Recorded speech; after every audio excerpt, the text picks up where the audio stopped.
Hey there, gamers, ladies, germs, and everyone in that technicolored gender spectrum. Rising Superstar here, not that one. And at the time of uploading, it's my birthday.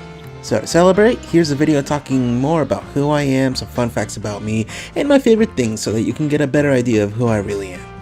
Is this self-indulgent and narcissistic? Maybe, but I feel like those of you who actually watch my stuff deserve to know more about the person behind the scenes. First things first, the name Rising Superstar is of course not original whatsoever. I was an avid watcher of the Super Best Friends Play gaming channel. God rest its soul and good luck to everyone involved in their personal projects. Anyway, I was a big fan of Liam, the newest member at the time, and thought his nickname of The Rising Superstar was really neat. Then I heard other nicknames for him such as Liam Senpai, Gunjumper Liam, The Azure Dream, John Cena, and so many more that I thought, I guess if I need an online handle for my many accounts everywhere, no one would notice that I used Rising Superstar and associate my various accounts with Liam.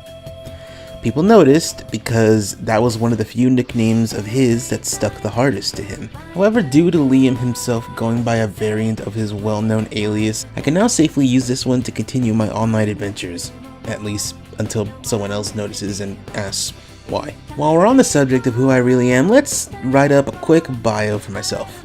My name is Chris. I'm not giving my actual name out to the online world. People who know who I am in real life know my real name. Anyway, I was born June 24th, 1994 in San Mateo, California. Literally born and raised a California kid. I am 25 years old, non-binary, going by they them pronouns, but you're free to use he him since I present myself in a masculine way, kinda.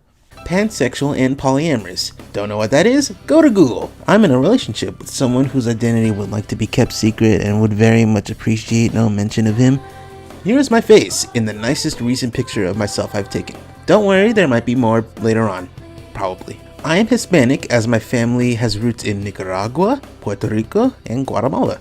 While I'm not professionally diagnosed, I have exhibited signs of being on the autism spectrum as well as having ADHD. I can't really say whether or not I actually have those things because I do not have any way of going to see a professional about it, but still. Alright, enough about me personally, let's get into my favorites, starting with... Oh my god! Scott Pilgrim vs. the World is my favorite movie. I'm gonna keep this brief because 2/3 of why it's my favorite is very well explained by both Cinema Wins and Movies with Mikey by Filmjoy. Links in the description. To get a little more personal, I saw this movie at the midnight premiere of when it originally released. It was my first ever midnight showing and I was in a really bad place emotionally.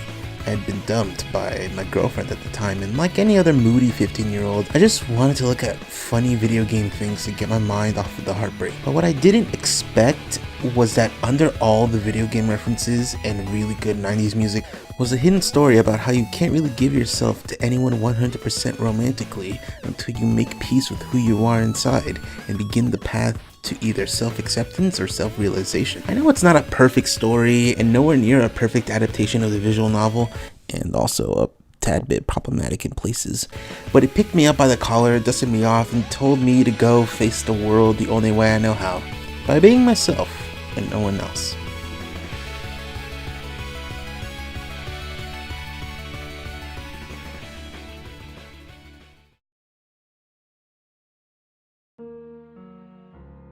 Just as formative as my favorite movie, my favorite band / musical artist is Linkin Park.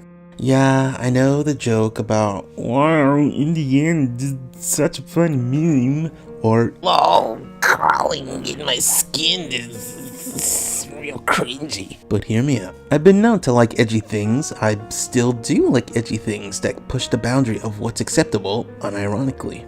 But Linkin Park was never like most other nu metal bands that had a sound and message that wanted to appeal to middle schoolers. Their sound, their music, their lyrics, their everything was about them first. Linkin Park was a band that dealt with a lot of different things.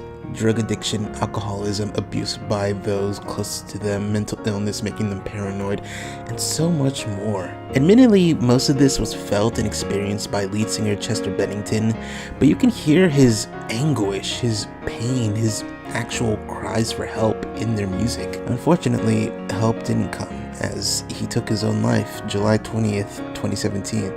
He was doing well for himself for a while, but the straw that broke the camel's back, many theorize, is the suicide of a close friend and lead singer for Soundgarden, Chris Cornell. I remember my first and only time seeing Linkin Park live was at a music festival here in the Bay Area called BFD. The headliner of this big event that had this little stadium was Linkin Park, but opening for them was Chris Cornell with his band. Then, in the middle of a song, Chester came out and sang with him, and I swear it was a magical time in my 12-year-old little life. Then Linkin Park played themselves, and it felt like I ascended, listening to my favorite band playing live. God rest your soul, Chester. You gave the world something special, and it's a less wonderful place without you.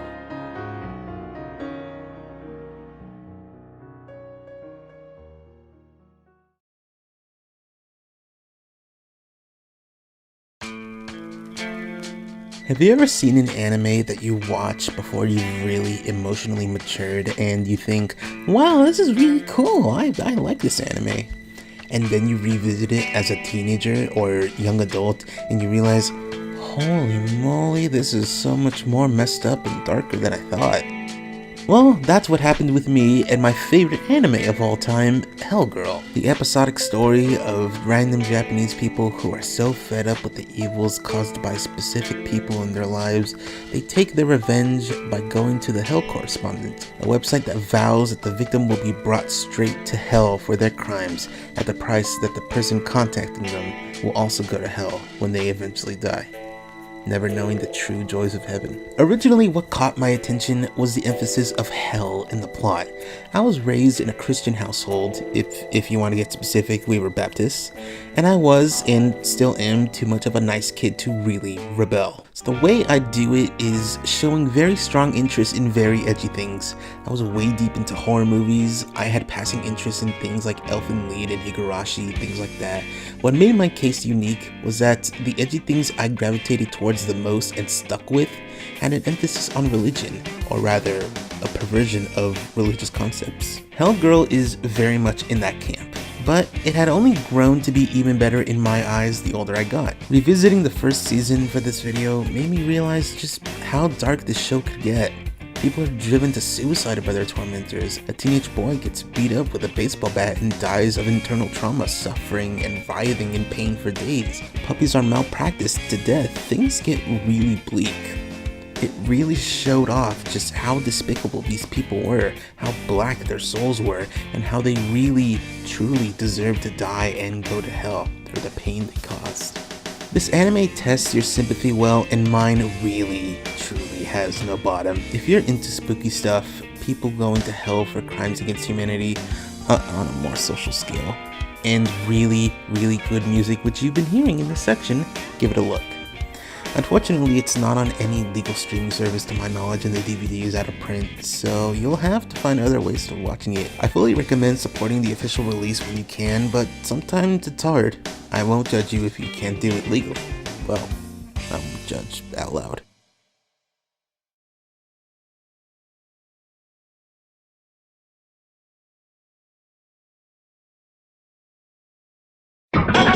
Rapid fire favorites before we get to the last section. Favorites that are very easily explained. Ready, set, go!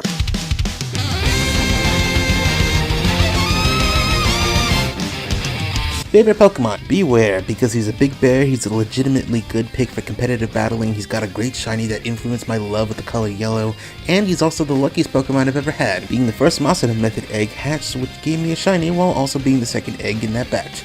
Favorite fighting game? Ultimate Marvel vs. Capcom 3. I'm already an easy A for both Marvel and Capcom. Putting them together makes something almost perfect. I've been a fan since X-Men vs. Street Fighter, and UMVC 3 is the very first game in the Versus series I was ever actually good at and could prove to people how good I was. Favorite TV show? Steven Universe. If you can get past the fandom and the haters, you'll find out quickly why I actually like the show.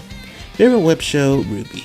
Yeah, I know it's a meme to hate on it and enjoy all of Rooster Teeth's other shows better, but I still love it. I even made a video about why I love it, which is aged terribly, it's on worse hardware, and I should remake it when I get around to finishing the other seasons that are out. Favorite anime movie, Mirai. I already talked about it before, and I really should make a more long-form video about it if it doesn't get blocked due to copyright. Favorite shonen anime/manga series, Dragon Ball Z. Yeah, 90s kid, whatever. It's something that I've always been able to enjoy in most every form I've ever seen it in. Alright, that's everything. Time for the final section.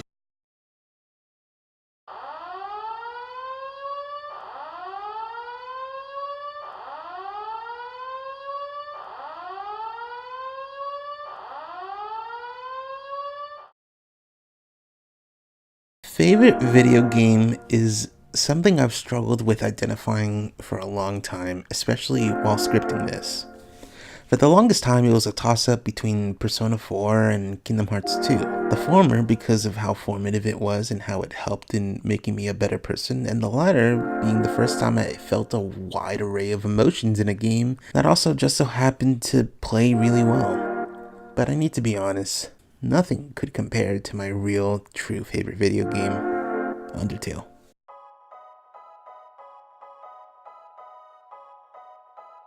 Now, let me explain myself. Yes, I know that Undertale is the most overrated game on the planet. I know it has a fandom that really marred the reputation of the game. I know the majority of people who know about it because of memes. I know that all of this knocks a few points off of it being someone's favorite game ever, but hear me out. Undertale isn't just some game where you're a kid in the underground trying to not kill monsters by hugging them. It's an adventure. It's a journey that you can get completely lost in. It's a full-blown odyssey where you can let yourself get immersed in this new world filled with people you don't know personally, but maybe you've met them in the real world. It's a roller coaster of emotions that you have as you continue playing. Sadness, joy, anger, courage, determination. It's a game where you can get adopted by a goat woman, go on a date with a skeleton, sing with a fish in a concert, race snails, face against the absolute god of hyperdeath in a realm of his own creation, have a small bird carry you over a disproportionately small gap, and so much more.